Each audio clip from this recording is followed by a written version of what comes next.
I want to begin this video with reading a quote by Jay Shetty. It's actually a post that I saw on Instagram. We need to stop glamorizing overworking. Please.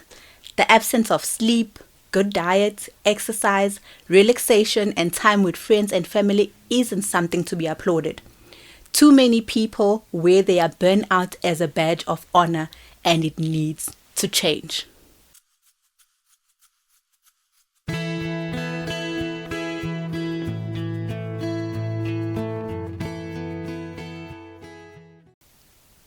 Hello guys, and welcome back to my channel. Thank you so much for the love. Thank you so much for the likes and the comments and the engagement. I appreciate you guys so much. If you're new, welcome. And if you are returning, thank you so much for the continued support. Today, I want to talk about 7 types of self-care. I mean, it is important for us to take care of ourselves, but I don't think we have that sufficient information as to what ways can we take care of ourselves. We are familiar with physical self-care. I mean, we do bubble baths, spas, we exercise. I mean, we are in a generation where people value exercising, and I'm so glad things have changed. But it doesn't end there. So how do we go beyond and go to a point where we're taking care of ourselves entirely? You know, I don't know if you've ever felt like this. You like, okay, I'm eating right, I am sleeping, but I feel like there's something else. I don't feel like I'm at my optimum. That's because there are other parts of self-care, and you need to be focusing on them holistically in order to be feeling at your peak. So let's get right into it. Number 1 is physical self-care, and that's all about taking care of your body and making sure your body is healthy, making sure you are rejuvenated, well rested, and that includes prioritizing sleep, drinking your water, that includes your exercise, your bubble baths, your spa dates. All of that is important to make sure that your body is not always tired, you're not deteriorating, you are at your maximum peak. And you should be asking yourself these questions to find out if you're really taking care of your physical health. Am I getting enough sleep every night? Am I drinking enough water? Am I eating food that refuels my body, food that is good for me, food that is nourishing? And point number 2 is emotional self-care, which really ties into the rest. It's actually about your emotions. Learning how to process them, learning how to feel whatever you feel and process it correctly. The types or examples rather of this type of self-care can be journaling, which actually helps with processing your emotions. It's actually setting boundaries, which is very important because it's emotions have to do with our feelings, how we are feeling, and the more we don't set out boundaries, we don't say no to certain things, we actually allow sorts of things to make us feel a different way. And in order for us to be able to care for our emotions, we need to be people who are actually good with setting boundaries.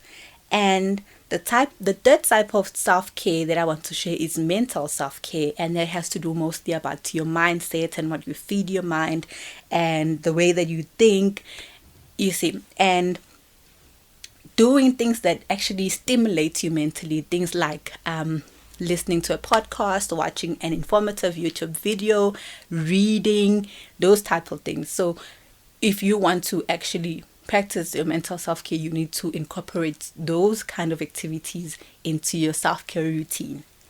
And number 4 is spiritual self-care.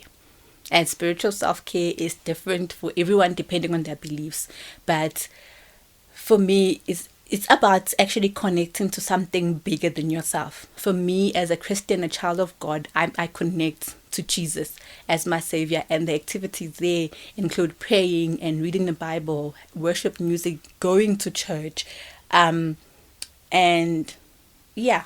meditating on the word of God. So you can also be meditating, be praying, going to a place of worship in line with your very own beliefs. Social self-care, which COVID-19 has deprived us from, or rather let me say of the normal way of doing it. Social self-care is about being social, about cultivating relationships that actually are meaningful. I mean, we were not designed to be alone. You're designed to have people around you. So it's about having a tribe of people. And I know when life gets busy, the first thing that we drop is just relationships. We're just like, I don't have the time to be phoning people. I do not have the time to be chatting and having dates. Listen, we are humans and we need that. We need an outlet. We need to be able to have conversations. We thrive in places where we have conversations and we are surrounded by people who encourage us, people who love us. So I know it takes time, but I don't think it's in vain. So do cultivate the relationships, making the phone calls, sending the emails, arranging dates, as moms, arranging play dates, and also just using their time to catch up with the other moms. It is important for our optimum self-care. And number 6 is practical self-care. Something that really, for me, I never thought is self-care. But practical self-care is doing the things that need to be done in order to make your life easy. Like, for example, to create a grocery list so that when you go to the grocery store, you don't mix and match and be like, what do I take? What am I not taking? What is this? It is decluttering your home so that you are able to focus. I don't know about you, but when the home is cluttered and when there's just things on my desk, I can't work, I can't focus. So it will be